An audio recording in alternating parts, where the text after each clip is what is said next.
guest is the head of the Palestinian mission in Washington. Our guest is the chief representative of the P.L.O. and the chief representative of the Palestinian National Authority in the United States. No one here has to be reminded about the variety of profound interests that the United States has in the Middle East, nor of the wide number of major issues that confront us. Expansionist states, questions of weapons of mass destruction, unforetold consequences of instability, and of course for many people at the center of this and related to all of it is the Arab-Israeli conflict. A conflict which we certainly hope that people of goodwill can deal with seriously and constructively, a problem which 40 years ago most scholars agreed was not solvable, but a problem which people today very often believe has diplomatic possibilities, or possibilities for a diplomatic solution. And it's in that spirit of some optimism during a very, very critical and disappointing time that we meet tonight. And we, of course, we're very pleased to have as a guest of the Council a little over a month ago the Ambassador of Israel to the United States. And we're equally pleased this evening to have the Chief Representative of the Palestinian National Authority with us. Mr. Rahman has spent 3 decades representing the Palestinian position in the United States primarily. He holds a Bachelor of Arts degree from the Catholic University in Puerto Rico. He has a master's degree in public administration from the University of Puerto Rico. And he was a graduate student at the City University of New York for 2 years before he became the deputy permanent representative of the P.L.O. at the United Nations, a position which he held for, I think, some 8 years. And following that, he was head of the Office of Information in Washington, and then of the Office of Palestinian Affairs in Washington. He was representative prior to his present position of the, or head of the delegation, or head of the mission of the P.L.O. in Canada. And during the period of 91 to 93 was the senior political advisor to the Palestinian delegation at the Madrid conference and in the peace talks in Washington, and then has held his present position from 1994 until today. So it's 30 years of very consistent and solid dedication to representing Palestinians in the United States. As I said, the topic tonight is the Palestinian-Israeli peace process, challenges and opportunities. It's my enormous pleasure to present to you the Chief Representative, Mr. Hasan Abdel Rahman.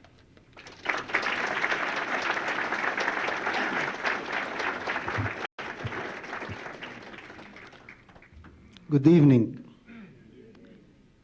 I'm very grateful for the invitation to be here tonight and be able to share with you the Palestinian perspective on the possibilities of peace between the Palestinian people and Israel. The Arab-Israeli conflict, or the Palestinian-Israeli conflict, probably is the most mentioned, written about conflict in history.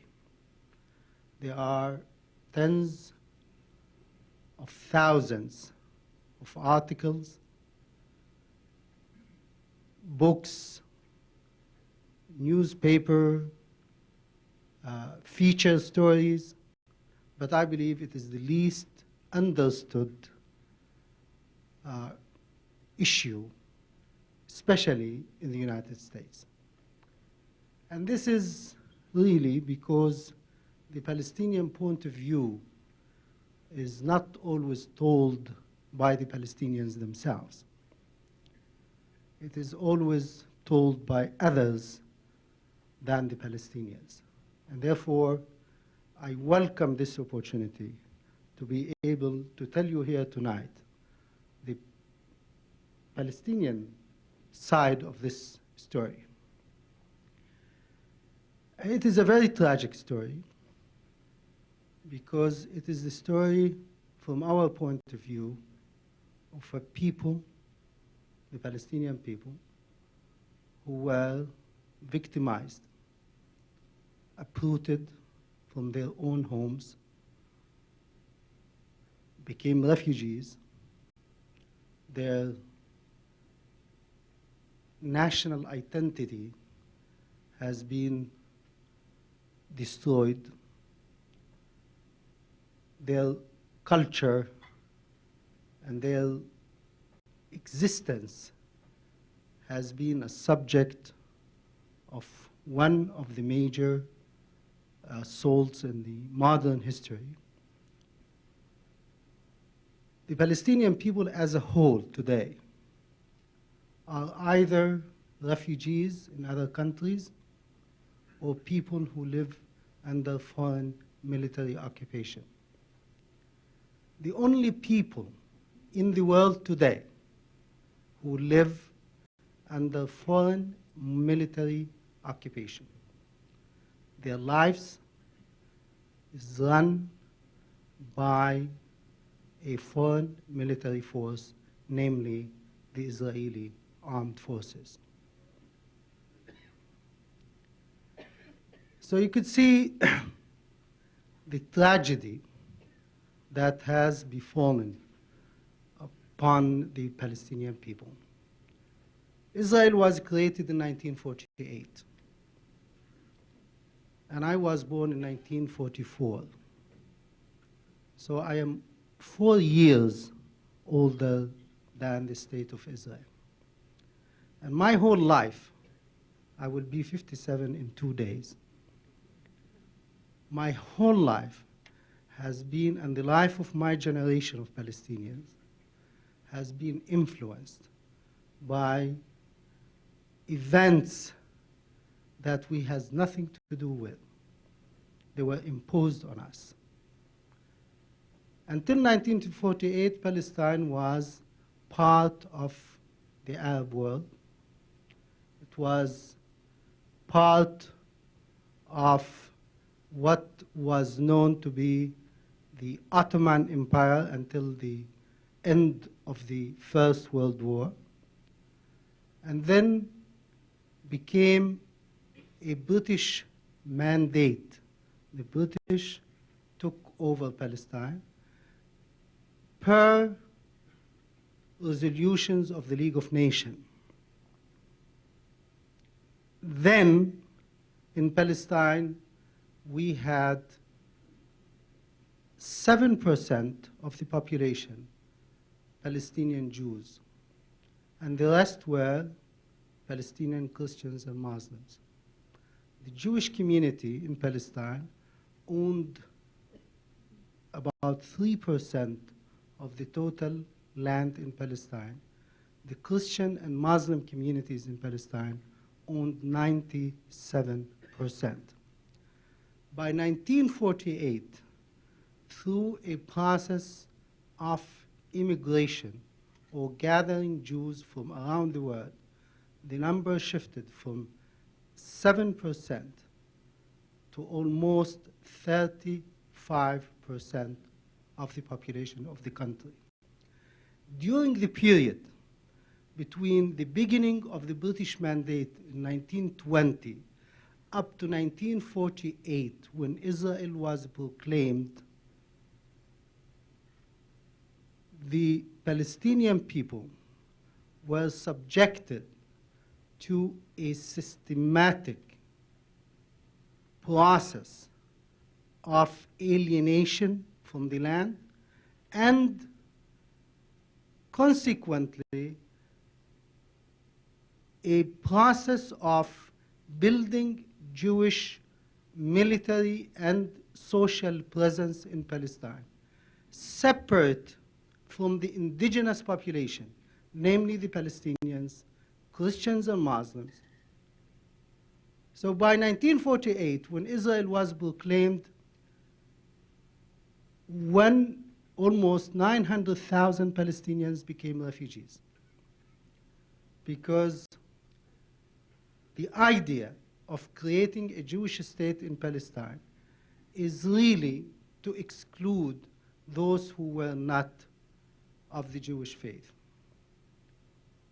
So the struggle started at that period between the indigenous population of Palestine against what the Palestinians perceived to be foreigners and aliens.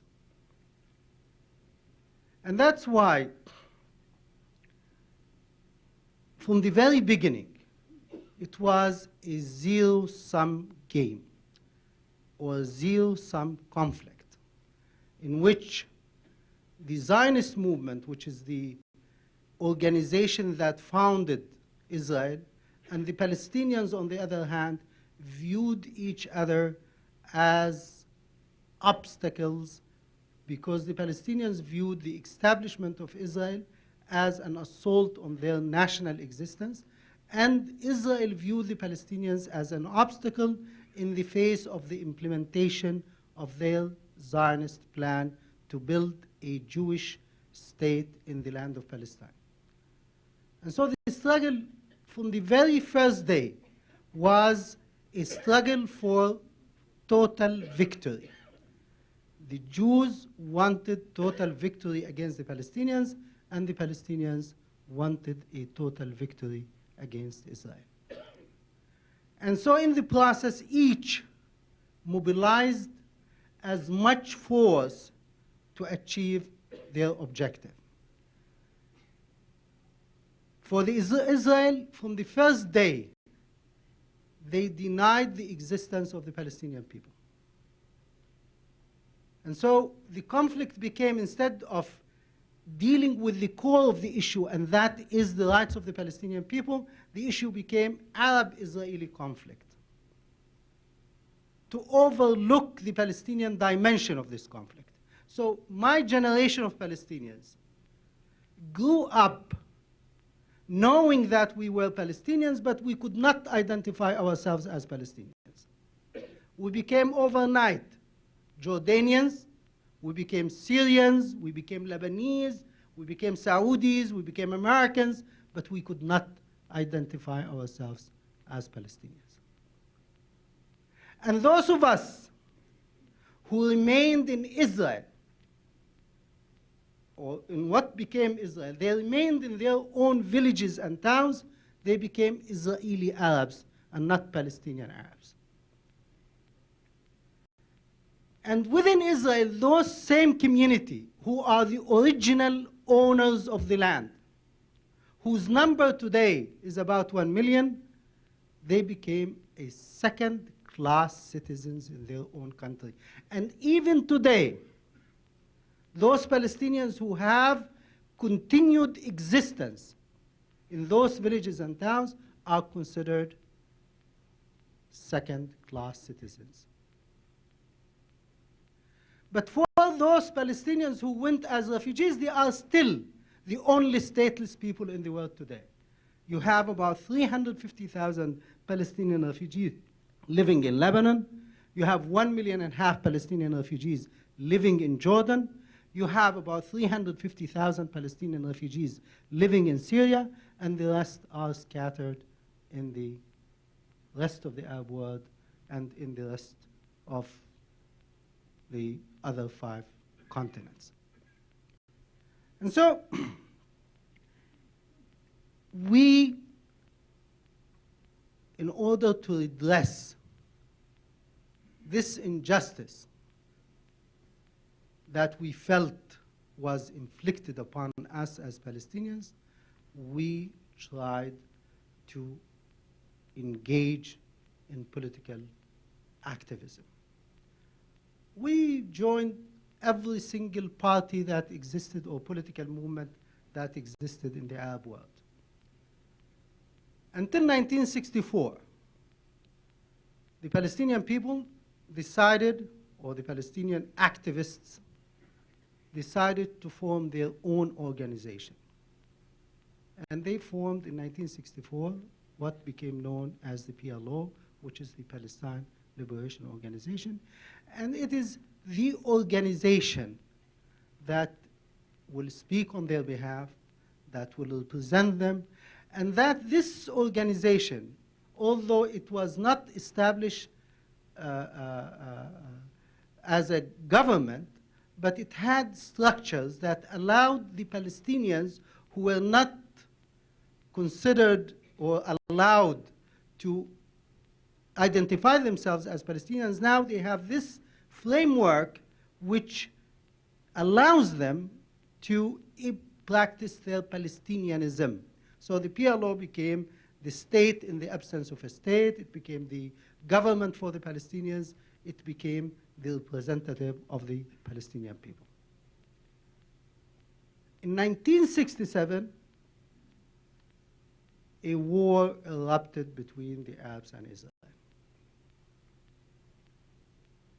And this war led to the occupation of what was left of Palestine. So in 1948, Israel was established over 78% of the historic land of Palestine. In 1967, all of Palestine came under Israeli occupation. And with that war, 1,800,000 Palestinians also came under occupation. And so since 1967 up to now, we have continued Israeli military occupation of those territories. The P.L.O, which is or became as the representative of the Palestinian people, also matured and developed, and we came to the conclusion that after many years of struggle, that this conflict cannot be solved militarily. And in 1991, three major events happened which made it possible for a peace process to be initiated. Those three major events are, first of all, the disintegration of the Soviet Union and the end of the Cold War, because the Middle East is an area of utmost strategic importance for both the Soviet Union and the United States. And so it is not only domestic consideration that governed the conflict in the region, it was also international considerations, because the Middle East is an area of utmost importance for both the Soviet Union and the United States, and both quarreled in the Middle East, thus polarizing the area into two camps. One camp supported the United States, and the other camp supported the Soviet Union. And with that, due to the special relationship that existed between the United States and Israel over the years. And I will come to deal with this issue because I believe that this relationship so far has not been helpful in bringing about a peaceful solution to this problem. But so the collapse of the Soviet Union allowed the United States to move and bring the parties together in a peace conference in Madrid in October 1991. And the other event is the Iraq invasion of Kuwait and the occupation of Kuwait by Iraq, which led to the Desert Storm war that led to the liberation of Kuwait, which allowed President Clinton enough clout. He and President Bush, George Bush, he and former Secretary Baker, to also weigh on the parties to bring them to Madrid. But also, simultaneously, there was a Palestinian intifada.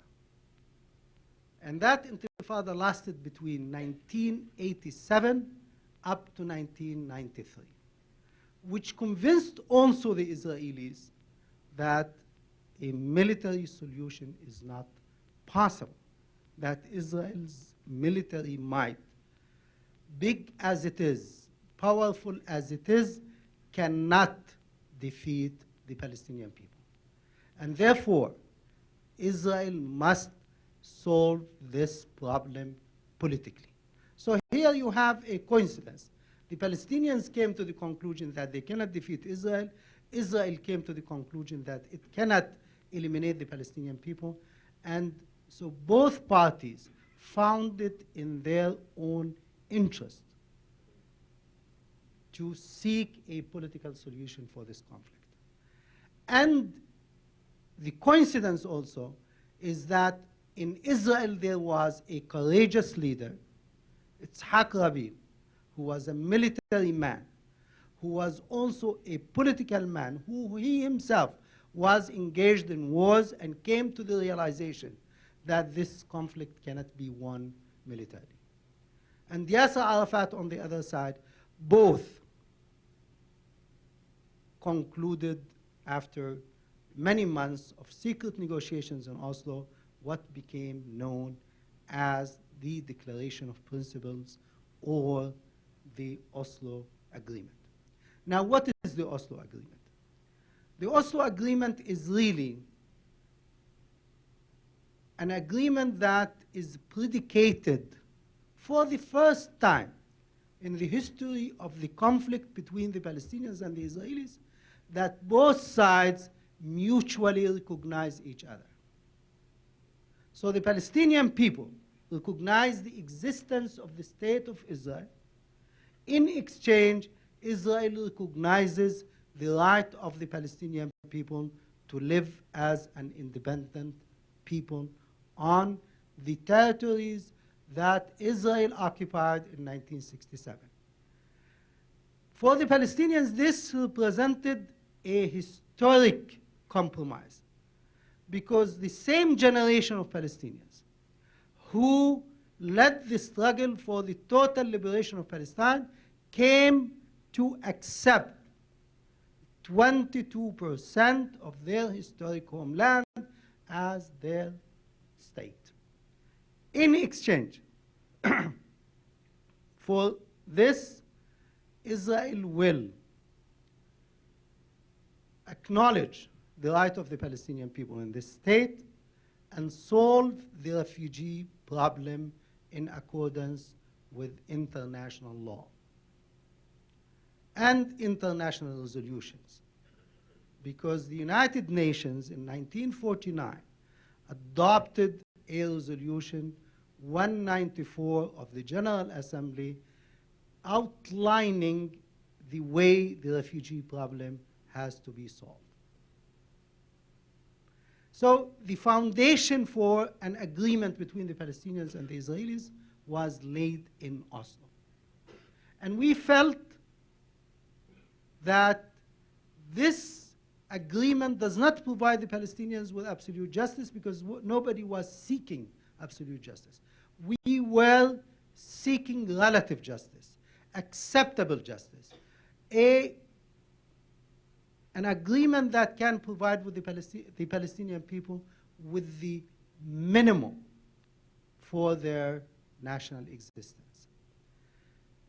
A state in which they can build, a state in which they can live in dignity and freedom, a state that will be living in peace with Israel side by side. This required from Israel also to accept the Palestinian people as their neighbors and as their equal. And I must tell you that we were so enthusiastic about the prospects of finally we have found the path that will allow both of us to dedicate our energies, resources for peaceful existence rather than for war. This agreement from day one was faced with two challenges. One on the Palestinian side by the extremist Palestinians, and one on the Israeli side by the extremist Israelis. On the Palestinian side, the religious fundamentalists who felt that this agreement was a violation of the historic rights of the Palestinian people in Palestine. And on the Israeli side, it was also the religious right-wing fundamentalists who thought that Israel, the Israeli government of Yitzhak Rabin, was violating the right of the Israeli Jewish people in Eretz Israel. And so both from the Palestinian side as well as from the Israeli side were determined to sabotage this agreement. We expected this challenge. We did not believe that we will have 100% support. But the overwhelming majority on the Palestinian side supported this agreement. And we believe also the overwhelming majority on the Israeli side supported this agreement. On the Israeli side, these settlers, there are 190,000 Jewish settlers that are mainly from Brooklyn, New York, came and settled, built settlements in near Palestinian towns and villages. And those groups felt from day one that this agreement threatens their interests. And they were supported by the Likud government, including the actual Prime Minister of Israel, Mr. Sharon.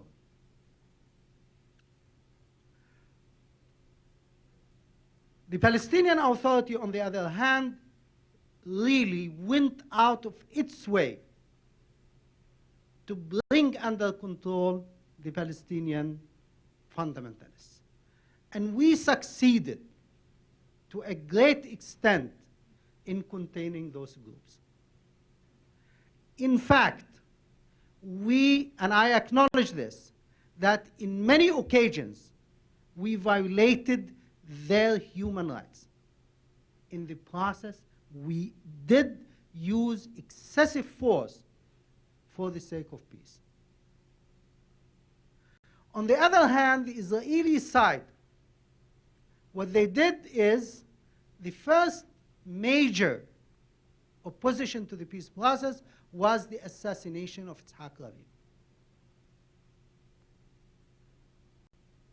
Second, an election in Israel that brought to government someone who opposes the peace process, and that was Benjamin Netanyahu. So 2 years after the peace process began, we have a reversal of the peace process by the election of Mr. Netanyahu, who remained for 3 years trying to reverse all the agreements and the climate that was created around those agreements. I myself was at the Wye River discussions in which President Clinton spent 11 days, day and night, at the Wye River plantation in Maryland, trying to persuade Mr. Netanyahu to implement agreements that we had signed previously with Mr. Rabin and Mr. Shimon Peres, who succeeded Rabin for a period of few months. Meanwhile, Mr. Sharon, who is now the Prime Minister of Israel, was first of all the Minister of Housing for Mr. Netanyahu, and he was also became later the Minister of Foreign Affairs of Israel. while he was the Minister of Housing, in order to ensure that the agreement we signed with Israel is not carried on, he called on the Israeli settlers to occupy hilltops and established the new 40 Jewish settlements while we were negotiating with Israel. For the average Palestinian who was hoping that finally we will get rid of Israeli occupation, seeing that Israeli government encouraging Jewish settlers to steal their land, and instead of shrinking the occupation is expanding, became very, very furious. And this fury of the Palestinians was reflected on the Palestinian Authority. They blamed us, saying, listen guys, you sold out to the Jews. The Jews do not want peace, because if they wanted peace, they would not be taking more land from us in addition to the land they took. And we told them, listen guys, we are involved in a peace process, and we have an agreement with Israel that within 4 years, from the day we signed this agreement, we will reach a final status. We will reach an agreement that deals with all the remaining issues, because the Oslo Accords devised a process that will be concluded in 5 years. First, a Palestinian Authority will be established. Israel will redeploy its forces from certain areas, and then the issues of Jewish settlements, the water resources, the borders, the refugees, and Jerusalem will be dealt with. And in this agreement that we did with all the goodwill in the world, we explained to each other, with the help of the United States, that none of us will take unilateral actions that will affect the outcome of those negotiations, especially in Jerusalem, because Jerusalem is a city that is a spiritual capital for the 3 monotheistic religions, Christianity, Judaism, and Islam, and therefore it cannot be ruled or controlled by one particular faith. And it is also a city in which the Palestinian people live and in which Israelis live. And therefore, we have to share this city in accordance with those principles, that it is a spiritual capital, and also it is the capital of the two peoples, Palestinians and Israelis. I mean, of course, the extremists, right-wing Israelis did not want to divide Jerusalem. They annexed it, and they said Jerusalem is the eternal capital of the Jewish people. Now, no Palestinian Christian, no Palestinian Muslim, no Palestinian Arab, no Muslim is going to accept this situation, because Jerusalem is holy for the Christians and for the Muslims. There are 1.3 billion Muslims in the world who believe that Jerusalem is the home of the Al-Haram al-Sharif, the holy sanctuary, and that this is the 3rd most holiest place in Islam. So they are not going to allow that this will be taken away from them. And the Christians, Palestinians, and non-Palestinians also feel that they have more holy places in Jerusalem than the Jews have.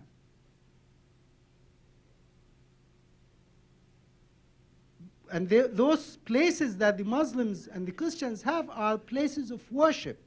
I mean, that for thousands of years, they've worshipped there without any interruption.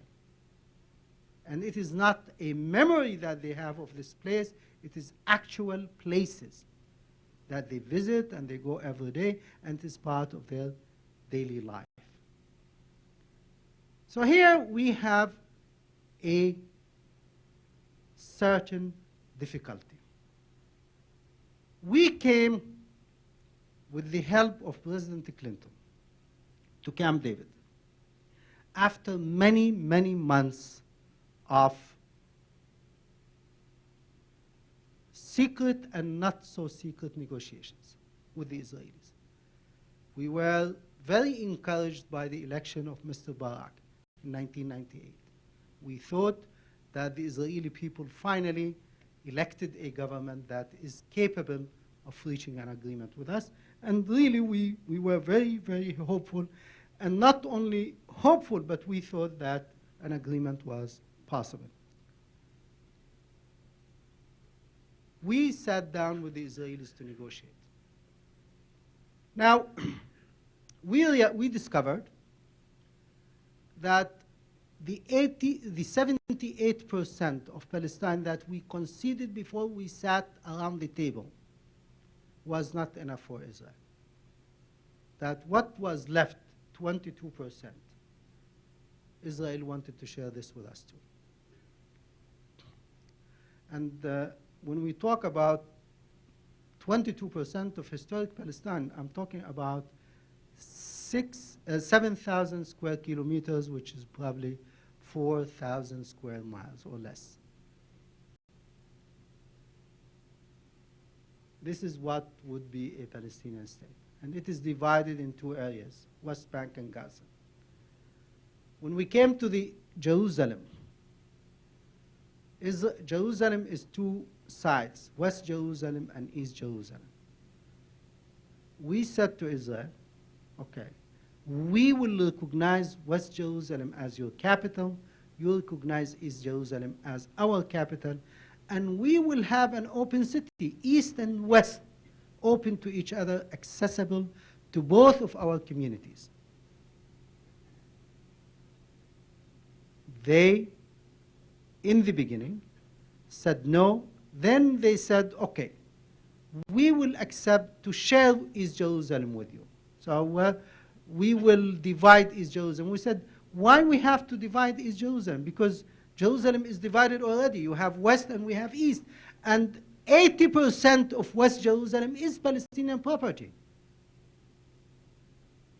Because the land in which Israel built its own Knesset is land that belongs to Palestinian families. Because remember that in 1948, the Jewish communities in Palestine did not own more than 17%. And the rest was Palestinian property. And all those houses in Haifa and Jaffa and Akka and the villages that remained in which you have Romanian Jews, Russian Jews, Argentinian Jews, they were built by Palestinians. And they are Palestinian properties. And so we said to Israel, okay, let's negotiate the issue of the refugees, the issue of Jerusalem. We sat down and we felt that it was possible. At a time when the Jews of Europe are claiming compensation from the countries where they lived, they cannot deny this to the Palestinians. And rightly so. You see, if you want to have a historic settlement of a conflict with the magnitude and the dimensions of the Palestinian-Israeli, you have really to accept minimum justice. And we told the Israelis, and we continue to tell them, that we want an agreement that future generation of Palestinians and Israelis can live with. We do not want an agreement that will be dictated by the balance of power, because Israel is definitely much stronger than the Palestinians. Let's have an agreement that is dictated by the balance of interests and not the balance of power. So, future generation of Palestinians and Israelis can live with.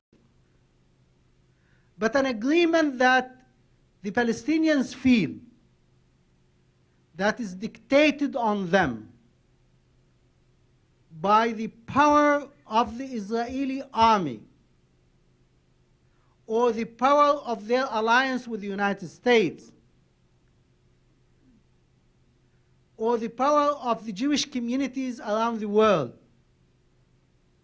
taking advantage of the vulnerable, weak position in which the Palestinians are is not going to last. And so it is in the interest of peace and in the interest of Israel that an agreement has to be an equitable agreement. And that the Palestinians feel that they have been dealt some justice. This is really the challenge that faces us at this point. This is the challenge that faces not only Israel, but also the Jewish communities around the world, especially in the United States. Because US foreign policy is unbalanced. And I'm not saying this, I'm a diplomat, accredited to Washington, but I say this because I know that every American official believes that. Every American official believes that the relationship with Israel supersedes what is required from the United States as an honest broker. And that the United States predicates its foreign policy not vis-à-vis the Palestinians, not on the basis of what is moral and what is just, but on the basis of what is convenient. And so we feel that this really not only does not on the long run serve Israel interests, but also jeopardizes the United States' interest in our region. Because the perception that the Arab world have is that there are double standards, that what applies to everybody else does not apply to Israel, that Israel is above the law, that Israel is protected by the power of the United States, which allows Israelis, therefore, to violate international law. Look at the situation today in the Palestinian territories. When we did not succeed in reaching an agreement last summer in Camp David, we agreed with the Israelis to pursue negotiations.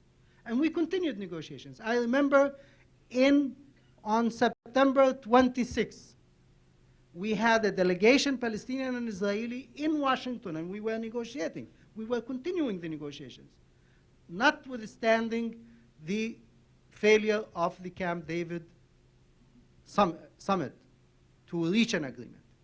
We were negotiating. On the 27th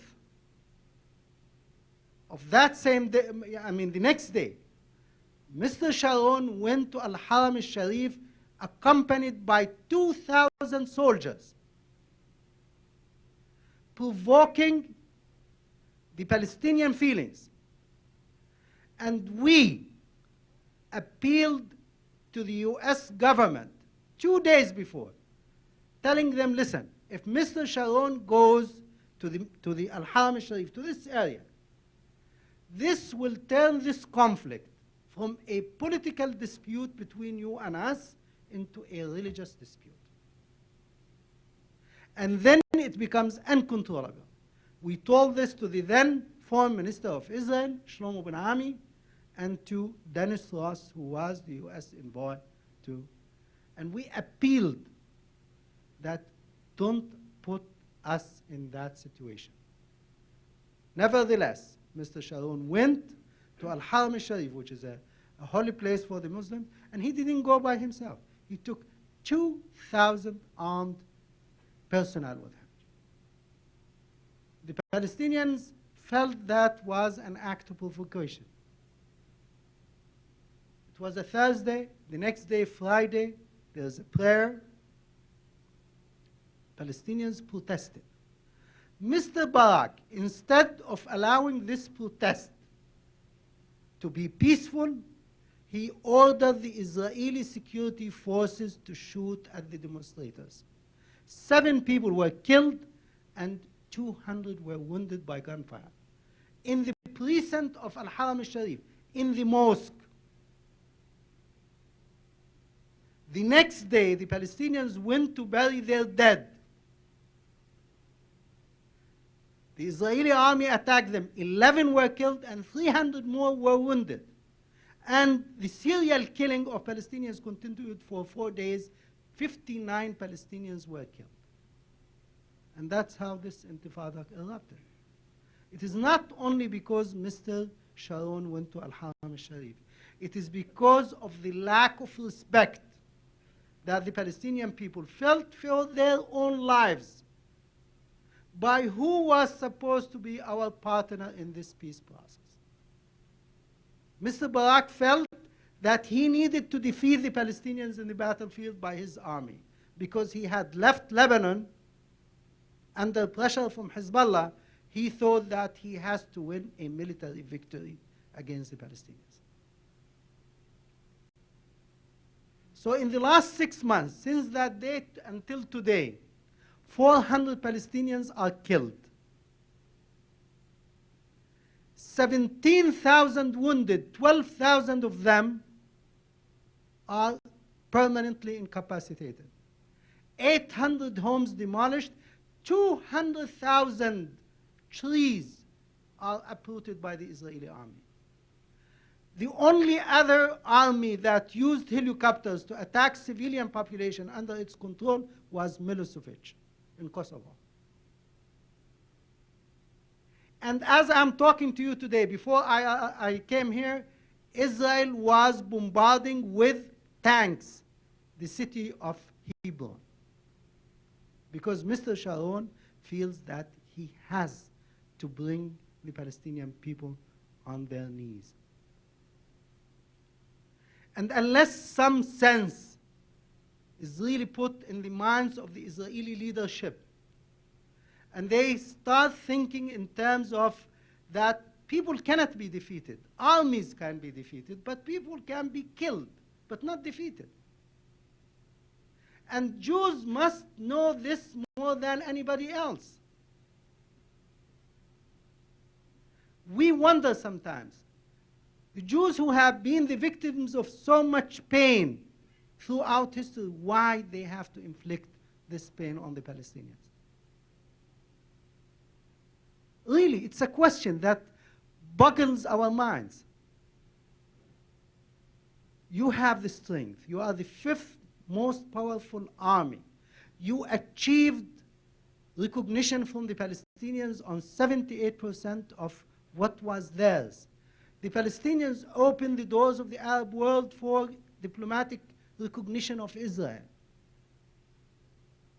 Yet, they are not happy with what they got, and they want more. And that is really making the Palestinians and the Arabs and many others around the world very, very angry. I believe that there is still a hope for peace. And I think that there are possibilities to reverse this process. And we are open for that. And we stretch our hands to the Israelis by telling them, stop this onslaught on the Palestinian civilians, because this does not help creating the kind of environment that we need to move towards peace. We need the courage of the Israeli intellectuals, the Jewish intellectuals around the world, that the tribal mentality does not rule our thinking, not them against us or us against them. Because in the final analysis, if this continues, nobody is a winner, everybody is a loser. And our children and their children will have to pay for it. I don't think that this is in the interest of anyone. It is in our interest both, really, to create peace that our children and their children need and deserve. And I thank you very much.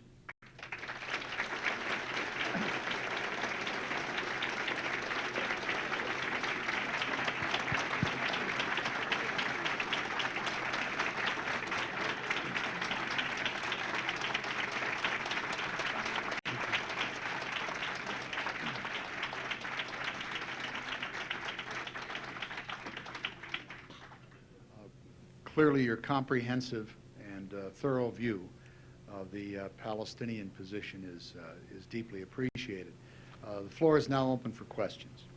Would you comment on the complexity of complexities created by changing governments in Israel? Well, definitely, this does not make the negotiations easy for us. What adds to the difficulty is really the fragmented nature of Israeli politics. There are about 17 political parties that are represented in the Israeli Knesset. So Israeli leaders, when they negotiate, they do not negotiate with the vision in the future. They are negotiating with their own realities on the ground. And so this makes it extremely difficult to really pursue an agreement that can be implemented. Let me give you examples. We reached an agreement, for example, on the issue of turning 3 villages near Jerusalem to Palestinian jurisdiction, which is Bethany and Abu Dis and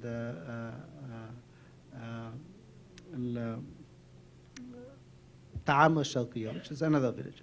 So the 3 villages.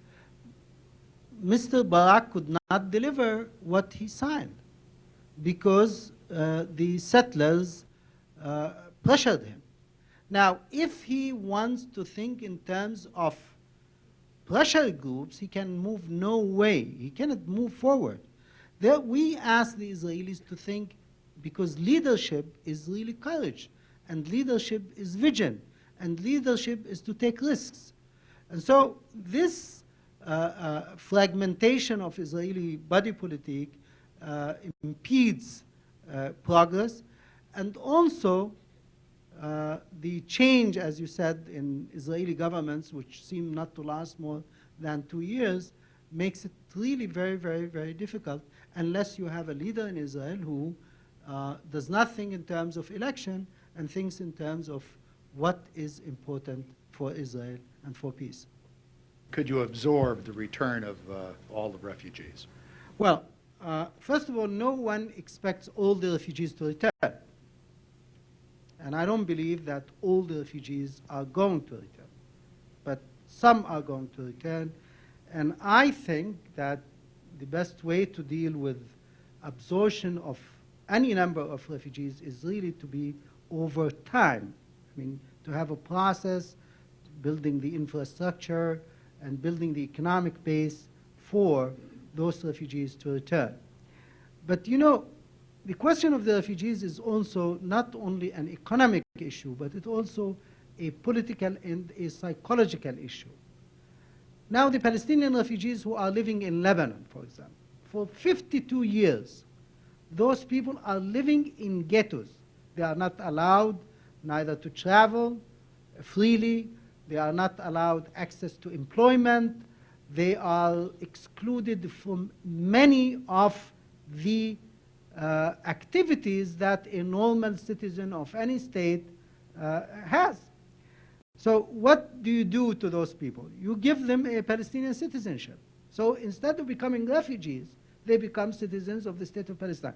If they want to return to wherever they want to Palestine, then the international community have decided, or at least proposed to us, that compensation for the properties of those refugees has to be paid. President Clinton was mentioning the figure $30 to $40 billion that will, in a fund that will be established especially to absorb Palestinian refugees. So the economic base would be, of course, the Palestinian communities are also a very well-educated communities. They are technically advanced. You can have an industrial base in the Palestinian territories. I mean, everyone spoke about Singapore, for example. Everybody spoke. There are possibilities to establish the right economic base to absorb whatever number of refugees would return. But first of all, we have to establish the principle that you cannot tell a Palestinian refugee you do not have rights. It's impossible. Now, on the issue of, because then this refugee, whether he wants to return or he does not want to return, will oppose the agreement because he or she feels that they were excluded and they were left out. So in order for us to have a permanent peace, we have to include everyone. And everyone must feel that he or she has been dealt justice and their claims have been redressed. And so on the issue of United States economic or financial support for the parties, first of all, Israel receives an average of $2.8 billion in U.S. aid directly and about the same number indirectly. So you have about $5 to $6 billion from the United States goes to Israel every year.